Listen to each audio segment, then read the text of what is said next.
Depois de tentar nomear sem sucesso o filho 03, Carlos, para a Secretaria de Comunicação, o presidente Jair Bolsonaro agora tenta emplacar o 02, Eduardo Bolsonaro, como embaixador do Brasil nos Estados Unidos.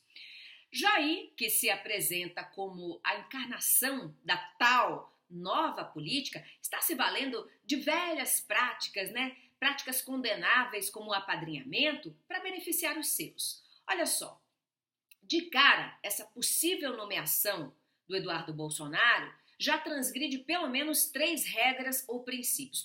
Primeiramente, o princípio da impessoalidade, aquele de que trata o caput do artigo 37 da Constituição Federal. Vamos lá. A nossa Carta Magna, ela veda, ela proíbe que o agente ou o servidor público, ele se valha do seu cargo ou se valha de sua influência para impor prejuízos a seus desafetos ou para conceder privilégios a seus simpatizantes. Então, segundo a Constituição do nosso país, todo e qualquer ato do administrador público, ele deve atender exclusivamente, eu não falo primeiramente, eu falo exclusivamente à coletividade, ao povo, e não a interesses pessoais.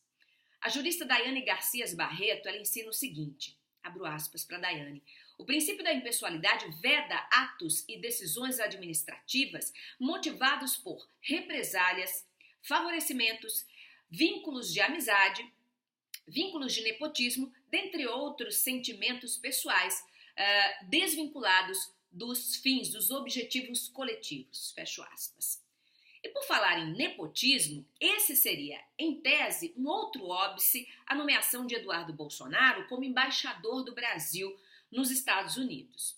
É que a Lei 7.203 de 2010, chamada Lei do Nepotismo, ela proíbe a nomeação de parentes nos órgãos e entidades da administração federal direta e indireta. Ela proíbe a nomeação de cônjuges, marido e mulher, de companheiros, de parentes em linha reta ou colateral, de parentes por consanguinidade ou parentes por afinidade até o 3º grau. E como o cargo de embaixador ele está na carreira diplomática e, portanto, subordinada ao Ministério das Relações Exteriores, então, em tese, a nomeação do filho do presidente seria, além de imoral, também ilegal, de acordo com a lei de nepotismo.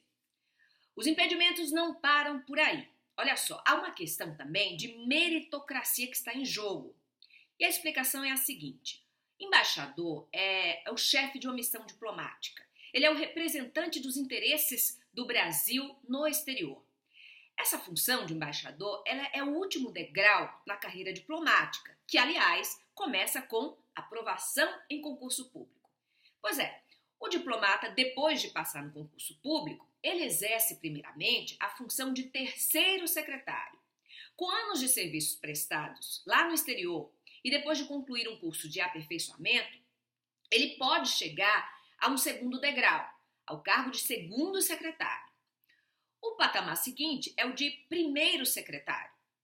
Então, para ascender na carreira e passar de 1º secretário a conselheiro, um degrau a mais, o diplomata ele precisa de no mínimo 10 anos de serviços efetivos. 10 anos, tá?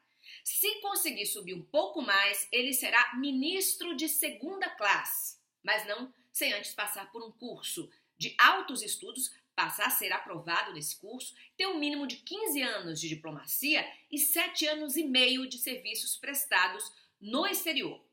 Para ser promovido a ministro de 1ª classe, o ministro de 1ª classe precisa ter no mínimo 20 anos de exercício efetivo. Ele precisa de 10 anos de diplomacia no exterior e precisa mais de 3 anos em cargo de chefia. Então, a promoção a embaixador, ao cargo de embaixador, ela é feita por merecimento.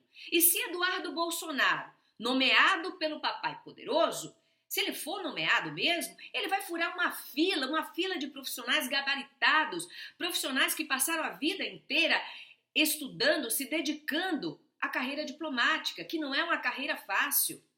Era essa a meritocracia que Jair Bolsonaro defendia quando era candidato à presidência?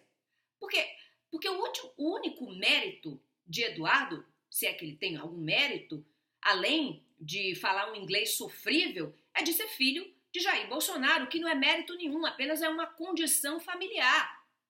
O que Jair Bolsonaro precisa entender é que a presidência da República não é um puxadinho em Brasília, onde ele pode empregar parentes e aderentes, ok? Boa noite, Brasil!